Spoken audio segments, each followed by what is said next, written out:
Hey, Svet the Copywriting Titan here, and in today's video I'm going to be telling you about an advanced copywriting technique that can help you cut through the noise and command your readers' full attention. Alright, let's get into it. Imagine the following situation. You're scrolling through social media, skimming post after post of bland, predictable content, and suddenly something catches your eye. It could be a jarring headline, a vivid image, or a surprising turn of phrase. You stop scrolling and lean in closer, eager to learn more. Well, that's the power of a pattern interrupt. And that's what I'm going to be talking to you about today. So, no matter whether you're a business owner, a coach, or a freelance copywriter, you would like to pay attention to this video because this is a very advanced copywriting technique and can help you make a lot of sales.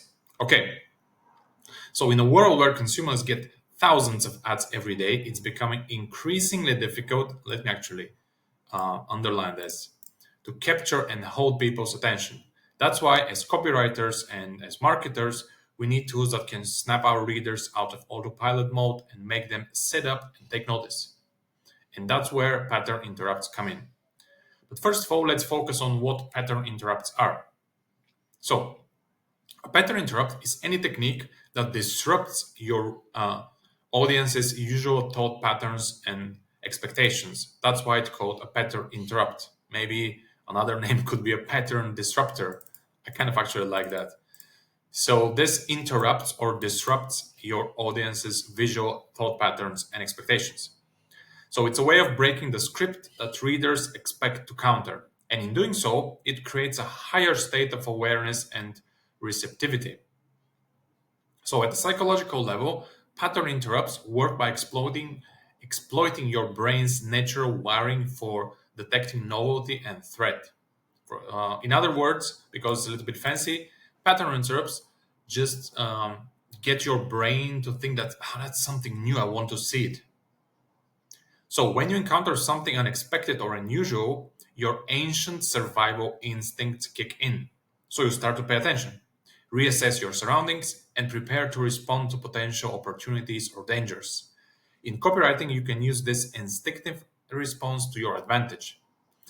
And you can do it by strategically disrupting or interrupting your readers' expectations at key moments. For example, you can grab their attention to stand out in a crowded content landscape. You can reset their expectations and create an openness to new ideas. Or you can evoke curiosity, anticipation, and engagement with our message. All right, let's move now to the types of pattern interrupts in copywriting or marketing. Let's add marketing. So, what do pattern interrupts actually look when in the context of copywriting or marketing? Well, here are a few of them. The first one is a verbal interrupt. These are unusual words, phrases, or sentence structures that break your readers' unexpected language patterns. Think about unexpected analogies, jarring juxtapositions, or wildcat vocabulary that stands out from your usual brand voice. Here's an example. Sizzle schmizzle, let's talk about the steak. Quite verbal, right? Okay, now let's talk about visual interrupts. These are eye-catching design elements, formatting choices, or images that disrupt the usual reading flow. Think bold colors, striking graphics, or unconventional layouts that demand attention. One example could be using a handwritten font or doodle illustration in the middle of a formal sales page. Let me show you an example.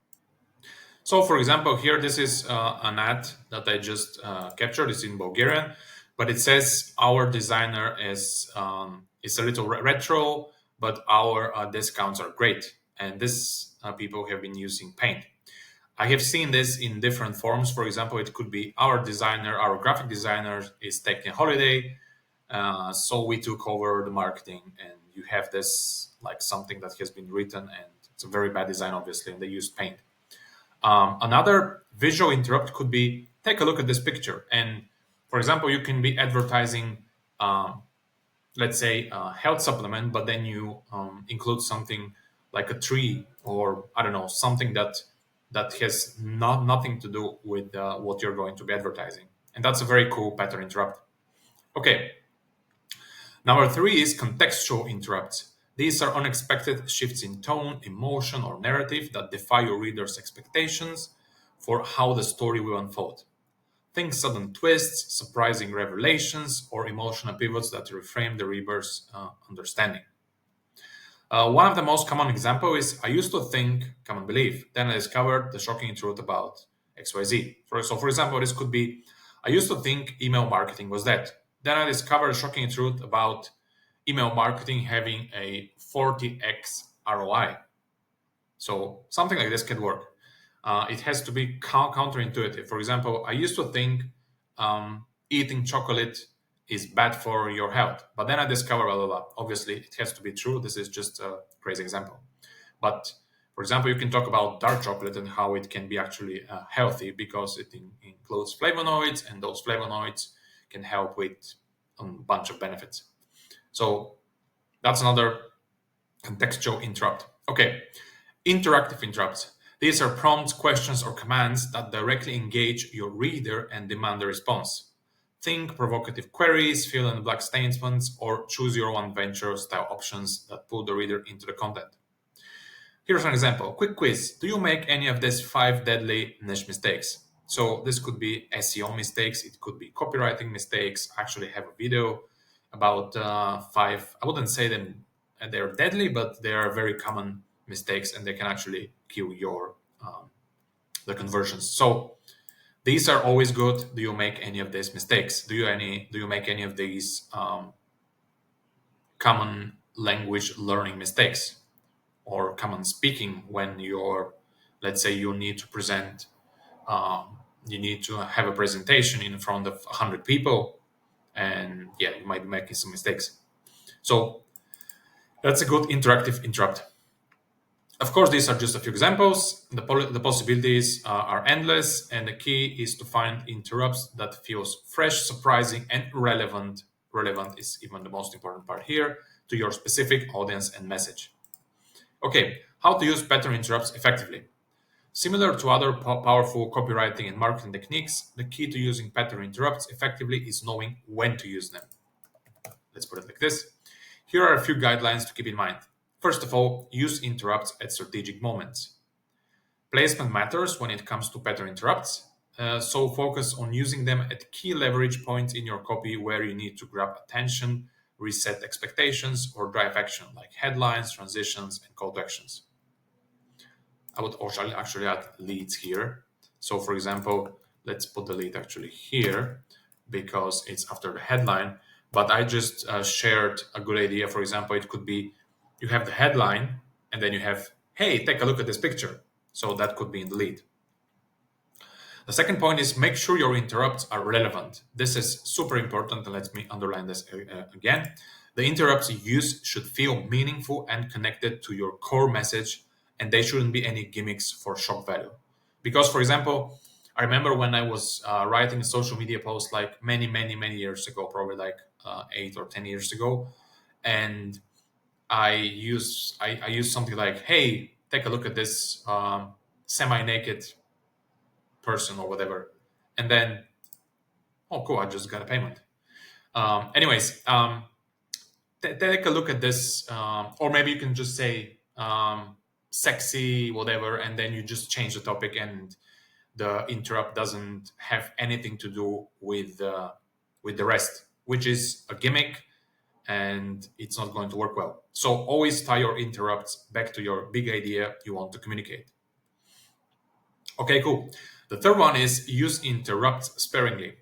Like salt in cooking, a little bit of pattern interruption goes a long way. So overusing this technique can quickly frustrate and alienate your readers. So you have to aim for a few very well placed and high impact interrupts rather than peppering them throughout your copy or throughout your ads, throughout even your visuals. The idea is just to grab their attention if it's in the lead, or have that pattern interrupt very well placed. If you include too many, they're going to lose their effect. Okay, number 4 is reorient and reward your reader. Once you've grabbed your reader's attention with an interrupt, it's important, I would say actually it's even crucial, to quickly reorient them and provide a satisfying payoff. Immediately follow your interrupt with a clear insight, benefit, or call to action that rewards their attention and propels them forward. So if you say, hey, take a look at this picture, and then you need to explain why you have this picture and why you're sharing them, why you're sharing it immediately. Otherwise, it's not going to be a very impactful pattern interrupt. All right, let's take a look at a few pattern interrupts in action. I already gave you some examples, but in this, I'm going to give you a little bit more. So in this section, here's an example from a software homepage headline. You've never seen a CRM like this before. This is a verbal interrupt. It's unexpected language you're saying you've never seen. Maybe you can put it like this. A fitness ad with a close-up image or of a mosquito. Annoyed by bugs? So is your metabolism. So this is visual interrupt, and it's kind of jarring image juxtaposition. Kind of crazy, right? Annoyed by bugs? So is your metabolism. And then you have a political fundraising email. I never thought I would say this, but, and then blah, blah, blah. So this is contextual, and it's a surprising pivot because you thought you're never going to do this, but you're doing it. For example, I never thought I would eat junk food, but when the first fits of depression hit me, I started binging on McDonald's or whatever, something like this. Okay. Now, notice how each of these examples grabs your attention, evokes curiosity, and prompts you to engage more deeply. That's the power of a well-crafted pattern interrupt. Okay, now we need to talk about best practices and cautions because they're very important. And like any persuasion tool, pattern interrupts should be used thoughtfully and ethically. Here's the first best practice you need to keep in mind. You have to stay true to your or your client's voice if you're writing for your own copy or your client's copy. So even when using unexpected elements, the pattern interrupts should still feel aligned with the overall brand personality and tone. So don't sacrifice authenticity for cheap gimmicks. This is extremely important. Let me actually put this in orange. Also, don't overdo the pattern interrupts. Resist the temptation to pack your copy with too many, because if you use them in excess, they can quickly undermine your credibility and irritate your readers. A little goes a long way. Number 3, test and optimize. As with any copywriting technique, it's important to test different pattern interrupts to see what works best for your unique audience. So as I said, it could be a visual, it could be a contextual, or it could be a verbal interrupt, or maybe a combination of all would go very well.